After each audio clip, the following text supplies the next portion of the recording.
Action News, Delaware Valley's leading news program with Gary Papa, Dave Roberts, and Jim Gardner. Monday night, police investigate the discovery of a body after a fire in Upper Darby, and they're getting ready for presidential politics on the Ben Franklin Parkway. But the big story in Action News tonight is the investigation into fire tragedy in Trenton. This is the way it looked from Chopper 6 as flames erupted at 33 Garfield Avenue very early this morning. And when the smoke cleared, the extent of the tragedy was painfully apparent. 3 people were dead, including 2 young children. New Jersey correspondent Kathy Gandolfo is live at the scene tonight with the full story. Kathy? Well, good evening, Jim. The investigation is continuing and nothing has been ruled out at this time. However, we do know that the fire started in the rear of the first floor. And when it was over, 3 people were killed and 18 left homeless. The fast-moving 2-alarm fire broke out at 5 a.m., destroying 33 Garfield Avenue and damaging 4 other houses. It claimed the lives of 21-year-old Sharita Furquan and her 2 sons, 3-year-old Cameron Isabel and 2-year-old Aquintus Isabel. Those who escaped were Furquan's grandmother, 56-year-old Ida Lee, 7-year-old Samuel Portis, and 72-year-old John Childs. Were you able to get to the children at all? I did. One of them looked like touched my hand when I went to the hall, but the smoke was so thick and forceful, it pushed me back. I guess he ran back in there with his mother. I guess, I don't know. Childs and the others who got out fled through a second-floor window, across the porch roof, and into the home of Eden Carius. She told me, it's a fire, you know, and I'm up in the window. I'm just telling my wife, take my kid and get out, you know, and start to help them because they own, you know. About 2 years ago, the city of Trenton closed the firehouse around the corner from today's fire scene. Some wonder if it could have made a difference today. Trenton fire officials say no, the existing firehouse is only a half a mile further, and there was sufficient manpower this morning. Still, the fire spread quickly. It was up in the walls, and there was also some of that loose insulation, that sprayed in loose insulation, the old stuff, and that made it very hard for us to find all the hidden fire. Family and friends are grief-stricken. One fainted at the scene and was taken to a hospital. They were a good, loving family. That's basically, you know, and they were good people, and lives were lost, which is a sad day. A very sad day for the family and for this neighborhood. Officials say there was one smoke detector in the house, however, it wasn't working. Live in Trenton, I'm Kathy Gandolfo, Channel 6 Action News. Jim. Thank you, Kathy. And there are plenty of questions tonight after a fire today in Upper Darby. Firefighters found the body of a woman after putting out the blaze on Kingston Road. Action News reporter Michelle McCormack is live from that fire scene with the story. Michelle? Jim, the fire marshal has not yet ruled on a cause. However, a source tells Action News that traces of an accelerant have been detected leading up a stairwell to a second-floor apartment here. An apartment where the woman who is known to live here has not been seen at work. However, the victim has not yet been positively identified. And I saw flames coming out the front door, out front, and it just moved really fast. That's the thing that's really scary, and it just went everywhere quick. In the devastating aftermath of a row home fire on Kingston Road, a tragic discovery is made. A severely burned woman is dead inside. Action News has learned that investigators think the blaze is suspicious, and about 2.5 hours before the fire was first spotted, Upper Darby police officers have been dispatched to the vicinity to check out the report of a woman screaming, but found nothing. One neighbor says he last saw the woman who lived in the second-floor apartment about 6 or 7 in the morning moving her vehicle. He said she had a girlfriend visiting recently, and since the fire broke, he hasn't seen either of them or the vehicle. Well, I'm not sure whether it was her or a girlfriend because she brought a girlfriend over this weekend, you know, and I'm feeling sorry that because, you know, I hate to see anybody pass away, especially like that. Another sinister report coming from the neighborhood. A witness claims to have seen a man leave this row home with a blue bag in hand and go into the vehicle belonging to the woman who lived in the second-floor apartment. That man has not been found. Live in Upper Darby, Michelle McCormack, Channel 6 Action News. Jim? Thank you, Michelle. A supermarket worker from Norristown today pleaded guilty to the rape and murder of a co-worker in November of 2002. And as Walter Perez reports, the plea came as the victim's children looked on. You could hear the sound of weeping as the victim's children delivered impact statements to the court. They described Alice Huffnagel as a strong woman who lived for her children. And they described the horror of knowing how their mother died. The pain of my family, my sisters, nieces, nephews, Alice's grandchildren were all really still dumbfounded by what has happened, and it's going to take a long time till we get over it. It was nearly 2 years ago when Vampel, who worked with Huffnagel at a supermarket in Bluebell, broke into her home in East Norriton. When police arrived, Huffnagel was found half naked and bound with duct tape. The 67-year-old had been robbed, brutally beaten, and raped. Today, Jeffrey Vampel pleaded guilty and received life in prison without parole. Now, during the hearing, Jeffrey Vampel was given the opportunity to address the victim's family. During that time, he said he was sorry, he was remorseful, and he wished he could take back what he did. Huffnagel's daughter, Alice Clemens, says she needed to hear that apology. Everybody has a God that they have to answer to, and for him to stand up and say, yes, I did it, meant more to me than having a jury find him guilty. Meantime, Vampel's family members say, while the Huffnagels deal with the grief, they have to deal with the shame. We give the family the deepest sympathy, and we're sorry that happened to their mother. And we just got to deal with what's happening with Jeffrey right now, the same thing. It works both ways. And Alice Huffnagel leaves behind 6 adult children and 10 grandkids. We've also learned that she was to become a great-grandmother for the first time early next year. In Norristown, Walter Perez, Channel 6 Action News. Authorities have identified the 4 people who died in yesterday's small plane crash at New Garden Airport in Chester County. 38-year-old Gary Megson of Avondale, the pilot, and his 8-year-old son Peter were killed in the crash, along with 45-year-old Stephen Asbden and his 12-year-old son Jack. They are from Manchester, England. Megson had moved to Avondale recently to work for AstraZeneca, and the Asbdens were visiting on vacation. The plane crashed while Megson was practicing touch-and-go landings, setting a hangar on fire and destroying several parked cars. The FAA is now investigating. A Delaware County soldier has been killed in Iraq. The Pentagon confirms the death of 21-year-old Army Specialist Nicholas Zangara of Glen Olden. He died Saturday when a roadside bomb exploded near Tikrit. Zangara was a member of the 1st Infantry Division Field Artillery Regiment.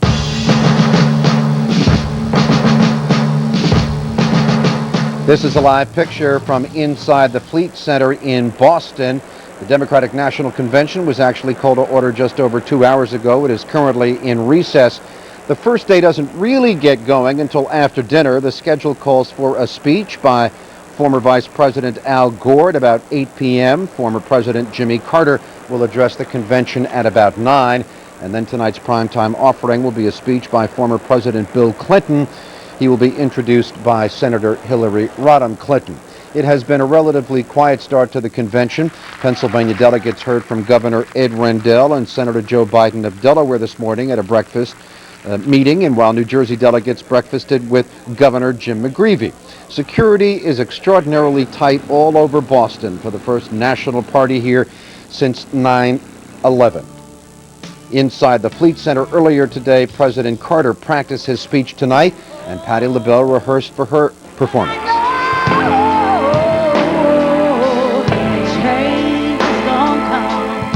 And in case you haven't heard, there is buzzing in Boston over last night's confrontation between Teresa Hines Carey and a reporter. After Hines Carey spoke to the Pennsylvania delegation, the reporter from a conservative Pittsburgh newspaper asked her about her criticism of some political campaigns as un-American. No, I didn't say that. Activity. I did not say activity or un-American. Those are your words. Moments later, she came back to talk to the reporter again, finally telling him to, quote, shove it. Tribune review? Of course. Understandable. You said something I didn't say. Now shove it. Well, Action News reporter Brennan Odom is now live inside the Fleet Center. From our perspective here, Brennan, it seems like Mrs. Hines Carey's short but pointed request of that reporter is perhaps dominating the conversation in Boston today. Jim, it's not dominant, but it has generated a considerable amount of buzz here on the opening day of what is supposed to be a very tightly scripted 4 days. We start with reaction from a well-known Philadelphian who has a very great reputation for being very outspoken herself. I've known Teresa Hines for quite a while. She's quite bright, and she is extraordinarily outspoken. Lynn Abraham and thousands of others are here as cheerleaders for the Democratic ticket, and they're quick to try to put the best face on the would-be First Lady's salvo. I'm sure that she's very much chastened by what happened, but I'm sure she was extremely aggravated as well. I think there will be some in the public that will be very unhappy with that, but I think those are the people that probably wouldn't vote for John Kerry anyway. Many staunch Democrats say they are thrilled that Teresa Hines Kerry shoots from the hip, especially when it's aimed at the far right. I think it's great. I think it's about time somebody told these right-wing zealot reporters to cut the manipulation, because that's what they're doing, and that's what she really was saying. You think it'll hurt the campaign? Won't hurt the campaign at all. And she spoke from her heart, as she always does. And the comment that the reporter got her to say doesn't even hold a candle to Dick Cheney's comments. But she'll say what she thinks. Teresa Hines Kerry's confrontation with the journalist took place at a Pennsylvania delegation reception last night, moments after she consulted with Governor Ed Rendell, known to be outspoken himself. Today, Rendell said he didn't see anything wrong with what Hines Kerry said. Today, a spokesperson for Hines Kerry issued the following statement, quote, "This was sheer frustration aimed at a right-wing rag that has consistently and purposely misrepresented the facts in reporting on Mrs. Kerry and her family." Today on the campaign trail in Florida, her husband essentially said, "Let Teresa be Teresa." I think my wife speaks her mind appropriately. Jim, no one who knows Teresa Hines Kerry expects her to become a shrinking violet in the days ahead. It was already going to be a rough and tumble campaign, and you can expect her to be out on the front lines virtually every day, relishing the verbal combat. Live at the Fleet Center in Boston, Vernon Odom, Channel 6 Action News. Jim? Thank you, Vernon. Meanwhile, the Kerry campaign is getting ready for its rally on the Ben Franklin Parkway in front of the Art Museum Tuesday evening at 6. This will be the last stop for Kerry and running mate John Edwards before they go to the convention, and that provides ample evidence that there is no state more important to the campaign strategy to regain the White House and Pennsylvania, its 21 electoral votes. That is our convention coverage for the moment. ABC News will have more on the world news tonight right after our broadcast, and live coverage at 10 o'clock tonight. Vernon Odom and Dan Quayer will continue their reports from Boston tonight on Action News at 11. Coming up on Action News tonight, a man who has been working hard to help flood victims in Lumberton finds himself in need of some help, and he gets it. And getting ready for the Eagles at Lehigh University, can you believe it? I can believe it. Cloud cover moving in. We had a very nice day today. Got up to 84 degrees, but some changes are on the way. We'll tell you about it when we take a look at the AccuWeather forecast. Scott Palmer also has the latest on the Phillies and big change in plans for Smarty Jones when Action News continues tonight. The cleanup continues in the South Jersey communities hit hard by flooding 2 weeks ago. Tonight, one community is rallying around a resident who has lost his home, but not his spirit. We get that story from Action News reporter Denise James. David Frake welcomed help from friends and neighbors as he moved into a temporary apartment. Everything he could possibly use to get him started. We bought the furniture, we bought all his cleaning and cooking utensils, microwave oven, pillows. And I'll have a place to shower and plenty of food and drinks. The 38-year-old mentally challenged Lumberton resident's one-room Creekside home flooded 2 weeks ago when David's parents died. He lived with a surrogate mother and tended her gardens until she died 8 years ago. Then he used a $20,000 grant to buy this property. It had electricity, a wood-burning stove for heat and cooking, and an outhouse. It wasn't livable, but I made the best of it while I was there. How did you manage? It was tough. It was hard. At times I went hungry, times I went thirsty, times I went dirty. David paid property taxes out of his $600 monthly Social Security check. He maintained but didn't know how to update the property. He didn't have a lot down there, and the flood destroyed what very little that he did have. And now we need to find a way to make it better than it was to begin with, because it really shouldn't have been that way. During the last week, the kind-hearted man who cannot read or write helped neighbors clear flood debris from their homes. Because FEMA's $5,100 grant won't be enough to rebuild his home, neighbors have established a fund for David at the Sterling Bank and are soliciting help from contractors. For now, he'll use a FEMA grant to live in his apartment and wherever he's needed, help others. I hate to see other people in that same situation, and if I can help, I like to help. In Lumberton, New Jersey, Denise James, Channel 6 Action News.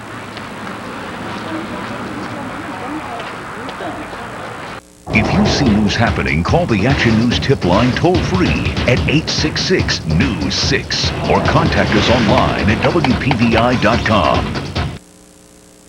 Scott Palmer in for Gary Papa tonight, and they are getting the practice fields up at Lehigh ready for you-know-who. It's that time, Jim, and for you-know-what, this is the week Eagles fans have been waiting for. The off-season is over. Training camp kicks off tomorrow. The action cam was at Lehigh today, as Jim is talking about. The field is marked. Dorms are ready, and tomorrow night the rookies and selected vets will start checking in. The first workouts are set for Wednesday. Today, before he took off for camp, I talked with Eagles offensive coordinator Brad Childress about a season filled with high expectations. Well, I don't think anybody puts any higher expectations on us than us, but we're very excited to go to camp, and it's just part of that process, you know, hammering out those exhibition games and then getting ready for the season. This year, Brad Childress adds Terrell Owens to a mix with a healthy Brian Westbrook. We'll be live at camp on Action News tomorrow. Tonight, the Phillies start a make-it-or-break-it 13-day four-city road trip, and it begins in Florida, where the Phillies have had a real hard time. Phillies lost their last 6 in that city in September when they bowed out of the race. Kevin Millwood pitches tonight. He gave up that shot to Jeff Conine. He knows the importance of this road trip. I think if we think about it as a long road trip, we're in trouble. You know, it's just we got to go out and think of it game by game. And if we start to get ahead of ourselves, that's where we're going to get into trouble. That's big. It's big. We play some good teams. You know, we go into Florida and then, obviously into Chicago and then out west. So I think it's going to be a big test for our club. You know, there's some pretty good clubs, and it'll be big for us to see kind of where we stand in this whole deal. It's very important, but every game here on out is important. Going to Florida and Chicago and then the West Coast, so it's going to be fun. One more look at yesterday's blooper that cost Eric Milton a possible no-hitter. Doug Glanville said he froze. Couldn't get to the ball as Milton wound up losing that no-hitter. The Phillies, though, hung on to get the win after Pat Burrell singled home the game-winning run in the 9th inning. We won the game. We just took 2 out of 3 from Great Ball Club. We're fighting to get back into first place, so it was a good win. The important thing is, we were never losing this game, so we were tied going to the bottom of the 9th, and our big boys up there, so we were in a great position there. Late word on Billy Wagner. He threw a short time ago in Miami, said he felt better, but will not pitch in tonight's game. There will be no Smarty Party at the Pennsylvania Derby. Smarty Jones has pulled out of the big Labor Day race at Philadelphia Park. This is a major surprise. The horse's owners say he isn't hurt. It seems he just isn't ready to run right now. There's still a lot to find out about exactly what is bothering Smarty. And again, we're talking about a lot of breeding money involved here too. So in terms of what the rest of his racing career is, that really is up in the air right now. Trainer John Service says he still plans to run Smarty Jones in the Breeders' Cup, but he's not going to run at the Pennsylvania Derby, and that's a big blow to Philadelphia Park, Jim. All right, Scott. Still to come on Action News, Dave Roberts and that 5-day AccuWeather forecast when we continue in just a moment. Does your handkerchief match your tie, or does your tie match your handkerchief? I have no idea.